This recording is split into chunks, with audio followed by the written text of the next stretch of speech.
What's up, y'all? It's your boy Sean P back again with another edition of Hip Hop Roundtable Reviews. So today, as I told you before, in some previous posts, I'm gonna get back into doing a lot more reviews, given that we're coming up on the end of the year, and it's the fourth quarter. So we have a lot of albums coming out towards the end of the year. A lot of albums that are in play for our album of the year, which we'll get to at our end of the year review. Or we do our top five with honorable mentions. But that's coming. That's coming. Check that out.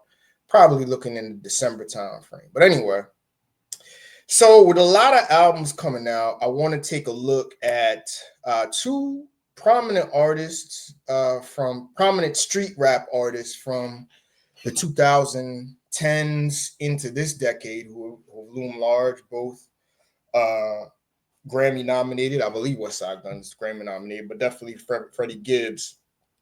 And both have somewhat of a mid type of mainstream appeal. They have a little bit of mainstream pub, and they're heavy in the underground. That's Freddie Gibbs and WestsideGunn. First, we're going to take a look at Freddie Gibbs, You Only Die Once. And then we're going to take a look at WestsideGunn, Still Praying. So we're going to do what we do. I'm going to talk about what I like, what I didn't like, and we're going to sum it up in the end. So with that, let me pull up Freddie Gibbs first. Let's share this screen. Yo, okay. So, Freddie Gibbs, You Only Die Once. So, just to give a little bit of background, this is sort of like a sequel to You Only Live Twice, which was, I believe, about 5 or 6 years ago. I want to say either 2017, I believe. And it's sort of like a street conceptual album.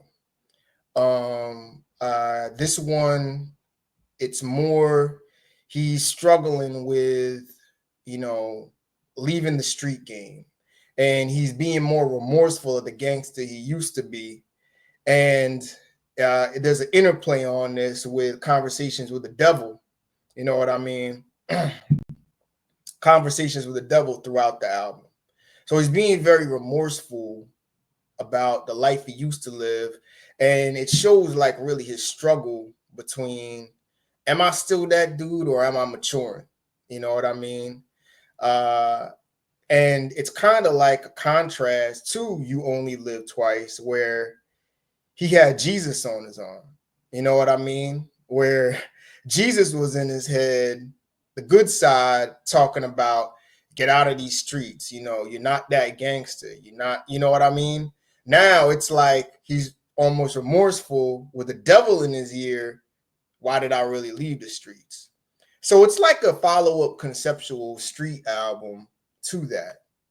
So what did I like? I love this flows. Classic Freddie Gibbs flows on this.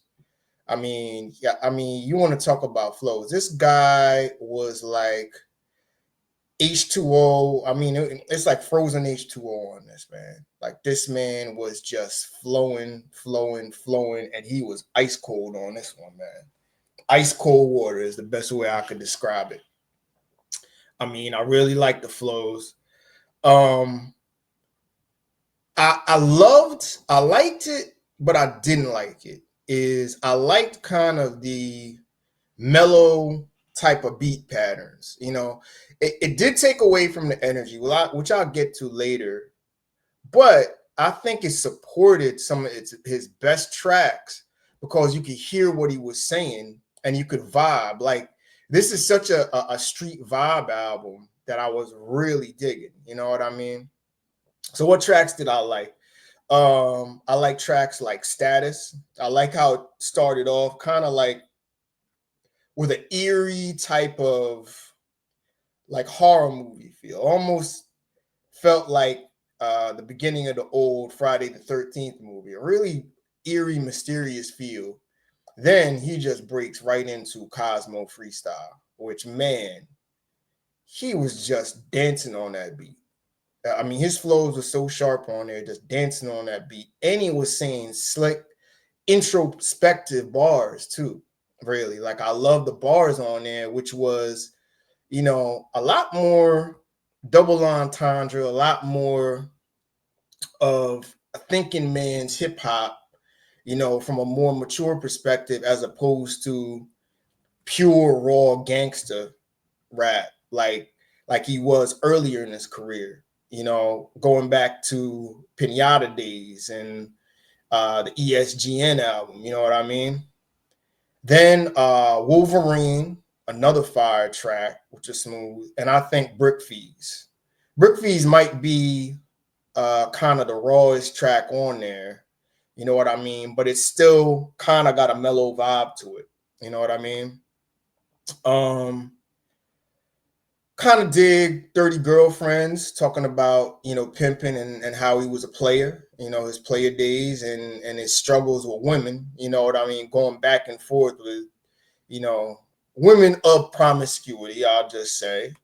I like Steel Doors. I like Walk It Off, which is a really, really smooth vibe. Then I would say closing out, Origami is tight, another tight record. And On the Set, which was, I think On the Set is kind of the most introspective record. It's really a deep introspective cut where he ponders a lot of the rappers that we've lost over the years, and even delves into the Diddy situation. You know what I mean? Kind of like a depressing song, but at the same time, it really shows, like, it's really a deep introspective record, you know what I mean, as to, him just pondering, like, damn, you know what I mean? Like, I made it all out of all of this stuff, you know what I mean? So basically, those are the tracks I liked. What I didn't like, some of the joints, like Anniversary, which I got a feeling a lot of people are gonna like that record, but I'm kind of the opposite. Where they flipped the classic Tony beat. I thought that was a little bit too slow or too mellow for this album. I could have done without that. Ruthless was just okay to me. Rabbit Island was okay to me. Yeah, but the songs weren't bad. They just were, I could kind of do without them. If they were on here, I really wouldn't have missed them like that. But it's kind of that. And I do have to admit, it does lack energy on this record. You know what I mean? Like, this album does lack some energy that, and, just, he doesn't have any bangers on here. Like, if bangers is your thing, he really doesn't have any bangers on here that's going to make you want to get out of your seat and really, get hyped for anything. You know what I mean? So it did lack some energy, and overall, it definitely was a notch below his latest run. You know what I mean? Because I think Freddie has had one of the best 3-album runs, I would say, in hip hop, probably in the last, I would say, 5 to 10 years. Because you got to think, he went Pinata with Madlib, Alfredo with Alchemist, and Soul Separately, which was the weaker of those two, but still album of the year quality material. I thought that was a solid 8.5 out of 10. Definitely a top 10 album. And the other two are classic worthy. I think Alfredo is a sure enough classic. I think Bandana is borderline classic because it had to live up to the pressure of Pinata, but I think it's up there. So where do I round out with this one? I go with a solid 8 out of 10. I'm going with a straight 8. I like the vibe on this record. I like the mellow street gangster vibe. I like the introspective, more mature, boss level tone. And I like the fact he has a little bit of a concept on here with the devil trying to get at him, to go back to who he used to be, So I definitely feel this record. Strong 8 out of 10. Going to make my top 10, maybe top 7 this year, because outside of LL and his album with Q-Tip, I don't really think anything is, borderline classic or album of the year worthy, like a 9 out of 10 or above. You know what I mean? We'll get to that later on when we do our end of the year review. But right now, this Freddie Gibbs album's easily in my top 10. I would probably say my top 7 and 8. So I will check this out. Freddie Gibbs, You Only Die Once. He also has a couple of slick bars in here too. He has some slick bars in here. He takes a little shot at J. Cole for bowing out, which I'll check out for. Not like a diss, but a subtle jab at J. Cole, talking about, he's a real MC that wouldn't do a move like that. So Freddie Gibbs, You Only Die Once. I checked that out. Solid 8 out of 10. Hold on a minute. Let me get back to this real quick.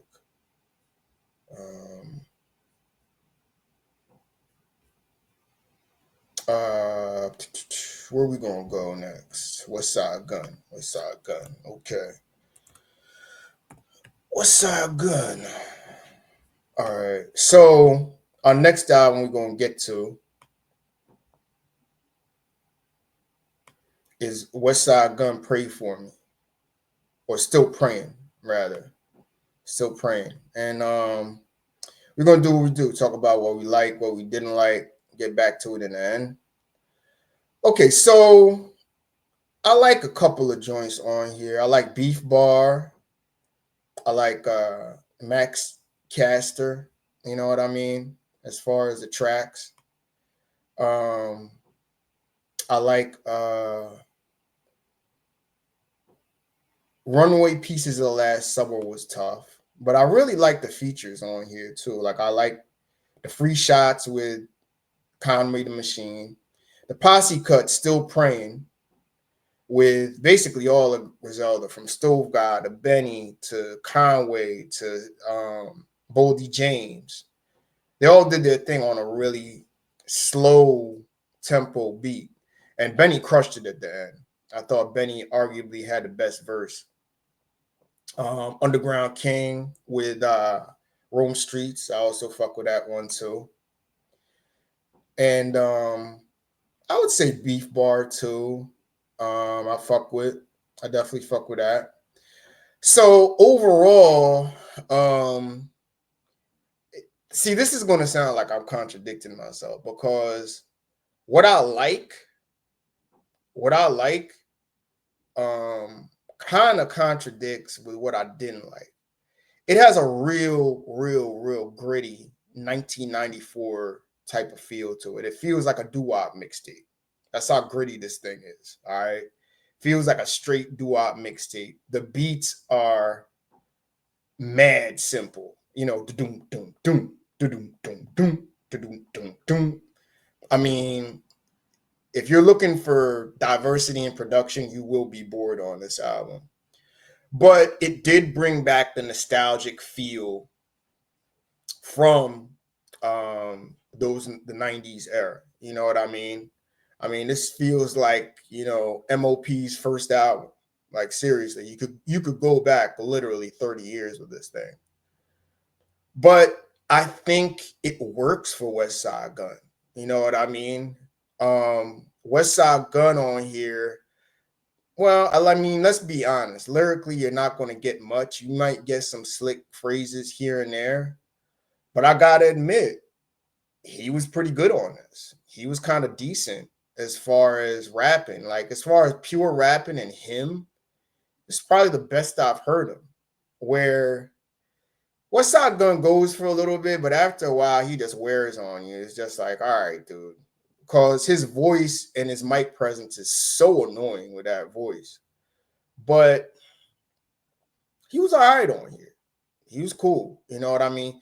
DJ Drama did add like a little bit of energy to it. That's why I told you it had like that kind of doo-wop mixtape feel. Um, but as far as the criticisms, it was kind of boring to me. It's like when I feel like listening to 1994 type hip hop, I'll just listen to 1994 type hip hop.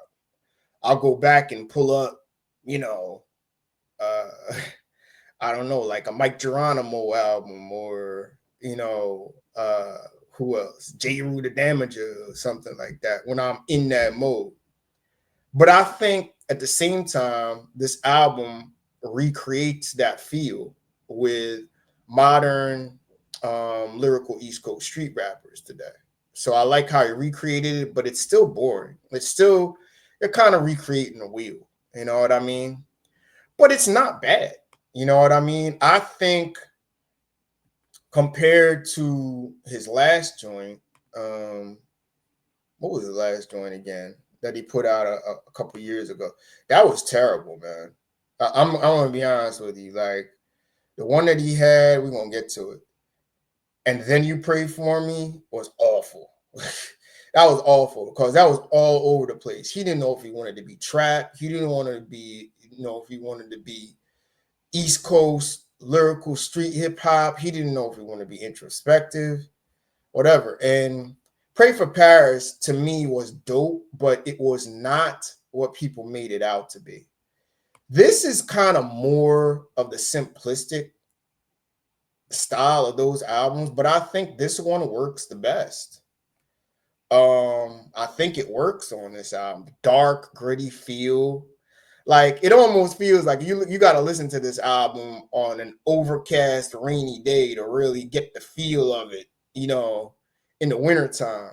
And it really has that gritty 1994 type of feel to it. But at the same time, it doesn't move me to say, oh, I have to listen to this album. So I'm going to go with a solid 7 to 7.5 out of 10. I'd say between 7 and 7.5 out of 10, I'd say. No more than a 7.5. I probably will not revisit this after 2024. Most likely, it's probably not going to meet my top 10. You know what I mean? But solid effort. I can't knock it at all.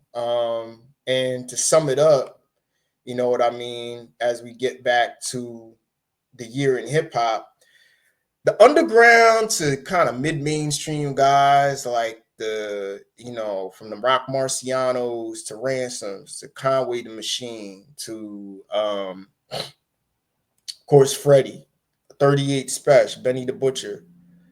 Underground street hip hop has had a really good year, I thought.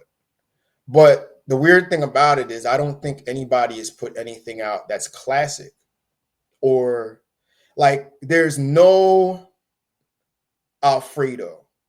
There's no Tana Talk 3. You know what I mean? There's no what was it? Conway the Machine, was it From a Man to a God? That there's not that album out there. You know what I mean? But if you like underground street hip hop, there's still a lot of action, a lot of good stuff out there. You know what I mean? I kind of want to revisit. Now, I might. I think I did a review on that, but I kind of want to revisit that Rock Marciano because I was listening to a couple of cuts off there. On a side note, that Rock Marciano is a pretty good project. You know what I mean? But if you really dig like East Coast gritty street hip hop, this was a year You know, especially with the moves that 38 Specials made, even though I still think he's not the next level of street MC, but he's still dope. So and these two albums kind of fit in that category. Definitely solid to dope albums. So I would check out Freddie Gibbs, You Only Die Once, and I go with a solid 8 out of 10. And I go WestsideGunn, um, Still Praying.